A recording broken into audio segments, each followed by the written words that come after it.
பிதாவாகிய தேவனாலும் ஆண்டவராகிய இயேசு கிறிஸ்துவினாலும் உங்கள் யாவருக்கு கிருபையும் சமாதானம் உண்டாவதாக. இம்மட்டில் நிறுத்துங்கள் என்கிறதான தலைப்பின் கீழாக தேவனுடைய வார்த்தையை நாம் சிறிது நேரம் நாம் தியானிப்போம். பிரியமானவர்களே, நம்ம எந்த சூழ்நிலையிலும் சில கெட்ட காரியங்களை நம்மளால் நிறுத்த முடியல. நம்முடைய கோபம், பெருமை, பொறாமை மற்றும் மற்றவர்களை இழிவாக நடத்துதல், தீமை செய்தல், இல்லை மற்றவர்களை என்ன பண்ணதான அவதூறு, மற்றவர்கள் மீது அவதூறு பரப்புதல், இப்படிப்பட்டதான அநேக காரியங்களை நம்மளால் விட முடியாத காரியங்களை நம்ம செய்து கொண்டே இருக்கிறோம். ஆனால் இவைகளையெல்லாம் நம்ம என்ன பண்ணோம்னா அதோடு நாம் நிறுத்திவிட்டு தேவனுக்கு பிரியமான ஒரு காரியங்களை செய்வதில் நாம் முன்வர வேண்டும். அதை குறித்து தானே ஒரு சிந்தனையானது நமக்குள்ளாக இருக்க வேண்டும். வேதத்தில் நாம் பார்க்கும் பொழுது ஏசாயா 1:16 உங்கள் கைகளை சுத்திகரியுங்கள், உங்கள் கிரிகளின் பொல்லாப்பை என் கண்களுக்கு மறைவாக அகற்றிவிட்டு தீமை செய்தலை விட்டு ஓயுங்கள். இன்றைக்கி என்னதான் கிறிஸ்தவர்கள் என்ன பண்ணுறோன்னா, ஆண்டவராக இயேசு கிறிஸ்துவை ஏற்றுக்கொண்டாலும், அவருக்கு நம்ம சபைக்கு வந்தாலும், மற்ற நற்கிரிகளை செய்தாலும், நம்ம என்ன பண்ணோமா, நம்முடைய கைகளை சுத்திகரித்து நம்முடைய கிரிகளின் பொல்லாப்பை தேவனுடைய கண்களுக்கு முன்பாக என்ன பண்ண மறைவாக அகற்றிவிட்டு தீமை செய்தலை விட்டு ஓய வேண்டும்.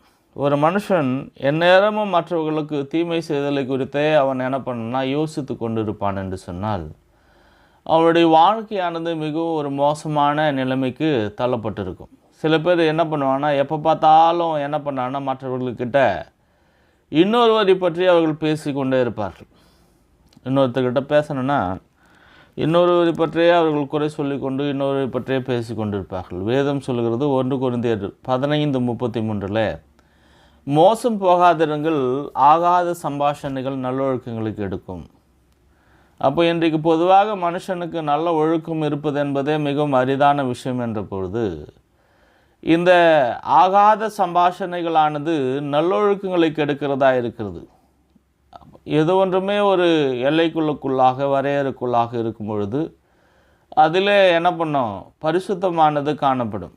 ஆனால் பேசுகிறதான பேச்சில் நம்முடைய எல்லைகள் மிஞ்சும் பொழுது அங்கே என்ன பண்ணோம், தேவனை மிஞ்சும், ஆவிக்குரிய வாழ்க்கை மிஞ்சும், நம்முடைய சமுதாயத்தில் இருக்கிறதான, குடும்பத்தில் இருக்கிறதான சூழ்நிலையில் மிஞ்சும் நாம் பேசும்பொழுது சில ஆகாத சம்பாஷணைகள் மோசம் போக்குகிறதாகவும் நம்முடைய நல்ல ஒழுக்கங்களை அது கெடுக்கிறதாகவும் இருக்கும். அப்போது இன்றைக்கு பிசாசானவன் கெர்ஜிக்கிற சிங்களம் போல எவனை விழுங்கலாம் என்று வகை சுற்றி திரிகிறதான வேலையில் நம்ம மிகவும் விழித்திருத்தலானது ரொம்ப அவசியமான ஒன்றாக இருக்கிறது.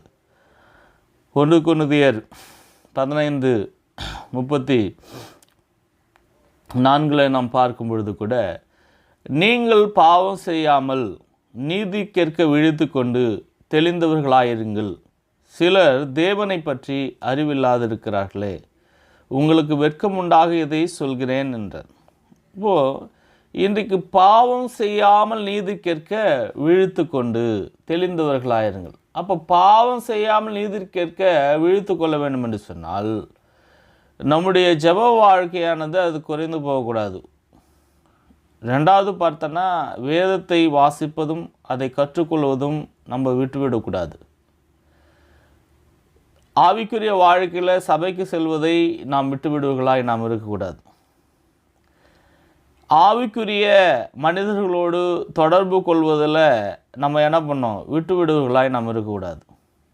அப்போது இன்றைக்கி மோசம் போக்குகிறதான காரியங்கள் அது என்னென்னா ஆகாத சம்பாஷணைகள். ஆகாத சம்பாஷணைகள் யார் கூட இருக்கும் அப்படின்னு நீங்களே தெரிஞ்சுப்பீங்க. ஏன்னா இன்றைக்கி ஒரு ஊழியக்காரர்களாக இருக்கிறவர்கள்கிட்ட விசுவாசிகள் அதிகமாக பேசுவதில்லை. அவங்க பேசினா ஒன்றே ஒன்று தான் பேசுவாங்க. என்னென்னா அவங்களுடைய கவலைகளையும் கஷ்டங்களையும் எல்லைகளுக்கு மிஞ்சி போகும்பொழுது அப்போ எடுத்து வைப்பாங்க. ஆனால் ஒரு ஊழியக்காரராக இருக்கிறவர்கள் கிட்ட, ஒரு விசுவாசிகளாக இருக்கிறவர்கள் அந்தளவுக்கு ஒரு பேச்சு என்பது கிடையாது. அவருடைய சில நேரங்களில் அவர்களுக்கு இருக்கிறதான இருமாப்பானது அவர்கள் குடும்பத்தில் இருக்கிறதான கஷ்டங்களை என்ன பண்ண சொல்வதற்கு கூட இவர்களுக்கு மனது வரமாட்டேங்குது.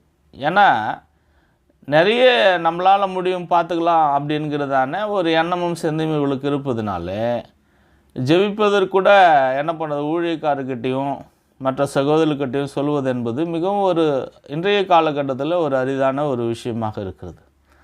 அப்போ இன்றைக்கு நம்ம பாவம் செய்யாமல் நீதி கேட்க விழித்தவர்களாக, தெளிந்தவர்களாக, தேவனை பற்றி அறிவு இருக்கிறவர்களாக நம்ம என்ன பண்ணோம், எப்பொழுதுமே நடந்து கொள்ள வேண்டும். அப்போ இன்றைக்கு வேதத்தில் பார்க்கும் பொழுது பழைய ஏற்பாட்டின் காலகட்டத்தில் அந்த யூத ஜனங்களுடைய பிதாக்கள் எப்படியா இருந்தார்கள் என்று பார்க்கும் பொழுது சகாரியா 1:4 உங்கள் பிதாக்களைப் போல இராதேயுங்கள், முந்தின தீர்க்கதரிசிகள் அவர்களை நோக்கி உங்கள் பொல்லாத வழிகளையும் உங்கள் பொல்லாத கிரிகளை விட்டு திரும்புகள் என்று சேனைகளின் கர்த்தர் சொல்கிறார் என்று கூப்பிட்டார்கள். ஆனாலும் எனக்கு செவி கூடாமலும் என்னை கவனியாமல் போனார்கள் என்று கர்த்தர் சொல்கிறார்.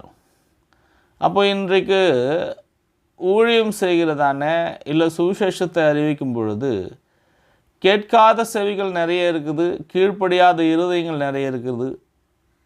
அப்போது அதற்கு மனம் திரும்பாத மனங்களானது இன்றைக்கு நிறைய காணப்படுகிறதா இருக்கிறது. ஒரு மனிதனுக்கு சுவிசேஷத்தை சொல்லும் பொழுது அந்த மனிதனானவன் என்ன பண்ணான், தன்னுடைய இந்த உலகத்தின் வாழ்வை காட்டிலும் நித்திய வாழ்வுக்கான ஒரு எண்ணமும் சிந்தையும் மற்றவர்களாய் காணப்படுகிறவர்களாக இருக்கிறார். அப்போது அவ்விதமான சிந்தை இல்லாத ஒரு மனிதன்கிட்ட போயிட்டு ஒரு சுவிசேஷத்தை சொல்லும்போது அவனுடைய எதிர்விளைவானது மிகவும் அது என்ன பண்ணுதுன்னா, சொல்லுகிறதான மனிதர்களுக்கு அது மிகவும் மோசமானதாகவும் அது அந்தளவுக்கு ஒரு லாபகமானதாகவும் இல்லை.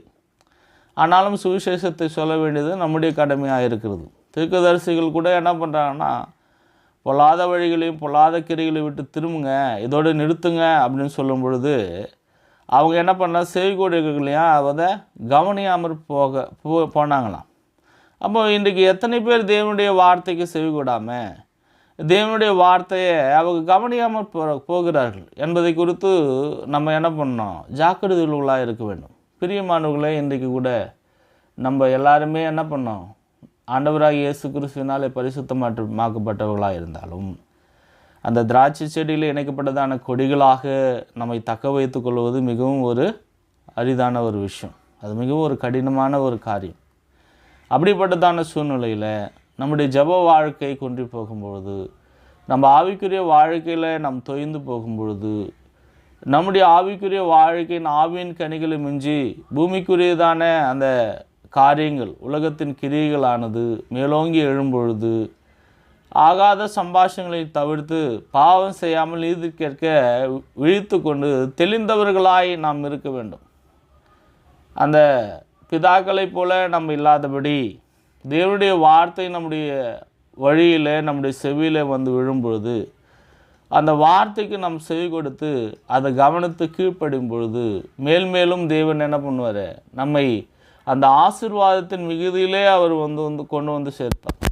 ஆக பிரியமானவர்களே, எந்த நாளில் தேவனுடைய வார்த்தைக்கு ஒப்பு கொடுத்து நம்ம செய்கிறதான தீமையான கிரிகளை இம்மட்டில் நிறுத்தி தேவனுக்கு கீழ்ப்படுவோம். தேவன் தாமே அந்த நாளை ஆசீர்வதிப்பார்கள்.